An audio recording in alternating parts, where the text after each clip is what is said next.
ಸಮಸ್ತ ಕರ್ನಾಟಕದಲ್ಲಿ ಅಗ್ನಿ ಬನ್ಯರಾಯ ಜಯಂತಿಯನ್ನು ಇಡೀ ಕರ್ನಾಟಕ ತುಂಬ ನಮ್ಮ ತುಳ ಜನಾಂಗದವರು ಅದ್ದೂರಿಯಿಂದ ಜಯಂತಿಯನ್ನು ಆಚರಣೆ ಮಾಡ್ತಾಯಿದ್ದಾರೆ.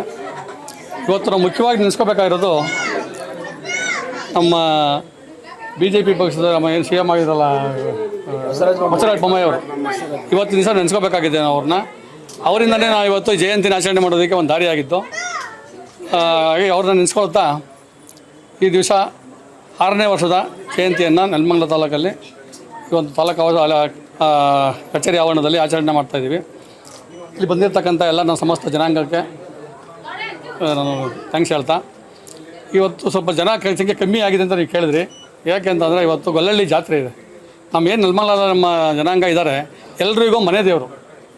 ಹಾಗಾಗಿ ಆಂಜನೇಯ ಮನೆ ದೇವರಾಗಿರೋದ್ರಿಂದ ಎಲ್ಲರೂ ಅರವೆಂಟಿಗೆ ಇವತ್ತಿದೆ ಅಲ್ಲಿ. ಹಾಗಾಗಿ ಅರವೆಂಟಿಗೆ ಆಗಿರೋದ್ರಿಂದ ಎಲ್ಲ ಜನ ತುಂಬ ಜನ ಆಗಿದ್ದಾರೆ. ಹಾಗಾಗಿ ಸರಿ ಸಿಂಪಲ್ಲಾಗಿ ಮಾಡಿದ್ದೀವಿ. ಮುಂದಿನ ವರ್ಷದಲ್ಲಿ ನಾವು ಅದ್ದೂರಿಯಾಗಿ ಬೇರೆ ರೀತಿ ಪ್ಲ್ಯಾನ್ ಮಾಡಿಕೊಂಡು ಇದೇ ಒಂದು ಸಂಘನ ಮಾಡಬೇಕು ಅಂದ್ಕೊಂಡಿದ್ದೀವಿ. ಅಗ್ನಿ ಬನ್ಯರಾಯ ಜಯಂತಿಗೆ ಮಾಡಿಕೊಂಡು ನಾವು ಅದ್ದೂರಿಯಾಗಿ ಮುಂದಿನ ವರ್ಷದಿಂದ ಮಾಡ್ತೀವಿ. ಇವತ್ತಿನ ಕಾರ್ಯಕ್ರಮ ನಾವು ಬೆಳಗ್ಗೆ 9 ಗಂಟೆಗೆ ನಾವೆಲ್ಲ ಈ ಚನ್ನಪ್ಪ ಬಡಾವಣೆಯ ಆಂಜನೇಯ ದೇವಸ್ಥಾನದ ಸೇರಿದ್ದು. ಅಲ್ಲಿಂದ ನಾವು ಪ್ರೊಸೆಷನ್ ಬಂದಿದ್ದೀವಿ.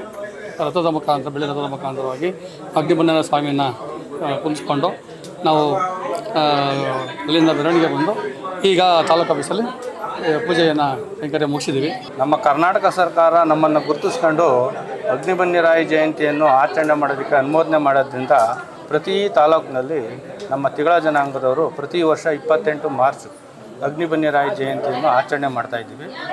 ಈ ಸಲ ನಾವು ಎಲ್ಲ ಜನಾಂಗ ಸೇರಿಕೊಂಡು ಅಗ್ನಿ ಬನ್ಯರಾಯ ಜಯಂತಿಯನ್ನು ಸಿಂಪಲ್ಲಾಗಿ ಮಾಡಿದ್ರು ಮುಂದಿನ ವರ್ಷ ನಮ್ಮ ಪ್ರತಿಯೊಂದು ಹಳ್ಳಿಯ ಜನ ಏನಿದ್ದಾರೆ ಅವ್ರನ್ನೆಲ್ಲ ಒಕ್ಕೂಡಿಸ್ಕೊಂಡು ಈ ತಾಲೂಕು ಮಟ್ಟದಲ್ಲಿ ಜೋರಾಗಿ ವಿಜೃಂಭಣೆಯಿಂದ ಪ್ರತಿಯೊಬ್ಬರು ಗಣ್ಯರನ್ನು ಕರೆಸಿ ನಾವು ಮುಂದಿನ ವರ್ಷ ಜೋರಾಗಿ ಮಾಡಿಸ್ತೀವಿ ಅಂತ ಹೇಳಿ ಈ ಮೂಲಕ ಎಲ್ಲ ನಾವು ತಿಗಳ ಜನಾಂಗದ ಪರವಾಗಿ ನಾವು ಇವತ್ತು ಹೇಳ್ತಾ ಇದ್ದೀವಿ.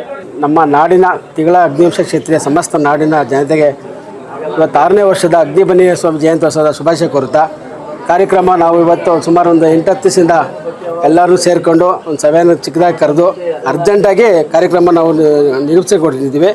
ಈಗ 6ನೇ ವರ್ಷದ ಕಾರ್ಯಕ್ರಮವನ್ನು ನಾವು ಬೆಳ್ಳಿ ರಥದಲ್ಲಿ ಸ್ವಾಮಿ ಅಗ್ನಿ ಬನ್ಯರಾಯ ಸ್ವಾಮಿಯನ್ನು ಪೂಜೆಯನ್ನು ರೆಡಿ ಮಾಡಿಸಿ ವೀರಗಾಸೆ ಮತ್ತು ಮಂಗಳವಾದ್ಯದೊಂದಿಗೆ ಮೆರವಣಿಗೆ ಬಂದು ಪ್ರೊಸೆಷನ್ ಬಂದು ತಾಲೂಕು ಆಫೀಸಲ್ಲಿ ಸರ್ಕಾರಿ ಅಧಿಕಾರಿಗಳೊಂದಿಗೆ ಸ್ವಾಮಿ ಅಗ್ನಿ ಬನ್ಯರಾಯ ಸ್ವಾಮಿಯನ್ನು ಪೂಜೆಯನ್ನು ಏರ್ಪಡಿಸಿ ಎಲ್ಲರಿಗೂ ಸಿಹಿ ಹಂಚಿ ಹಾಗೂ ಬಂದಿರೋಂಥ ನಮ್ಮ ಸಮಾಜದ ಅಗ್ನಿವಂಶ ತಿಗಳ ಕ್ಷೇತ್ರೀಯ ಕುಲ ಬಾಂಧವರಿಗೆ ಆಚೆಗಡೆ ಮಜ್ಜಿಗೆ ಮತ್ತು ಪಾನಕ ವಿತರಣೆ ಕೊಟ್ಟು ಎಲ್ಲರಿಗೂ ಇಡೀ ಸಮಾಜದ ಎಲ್ಲ ಮುಖಂಡರುಗಳಿಗೂ ಹಾಗೂ ಭಕ್ತಾದಿಗಳಿಗೂ ಸಾರ್ವಜನಿಕರಿಗೂ ಹೆಸರುಳ್ಳೆ ಮಜ್ಜಿಗೆ ಪಾನಕ ಕೊಟ್ಟು ನಮ್ಮ ಪೂಜೆಯನ್ನು ಮುಗಿಸಿ ಎಲ್ಲರಿಗೂ ಗೌರವದೊಂದಿಗೆ ನಮ್ಮ ಅಭಿನಂದನೆ ಸಲ್ಲಿಸಿ ನಾವು ಜಯಂತಿಯನ್ನು ಆಚರಣೆಯನ್ನು ಮಾಡಿ ಯಶಸ್ವಿಗೊಳಿಸಿದ್ದೀವಿ.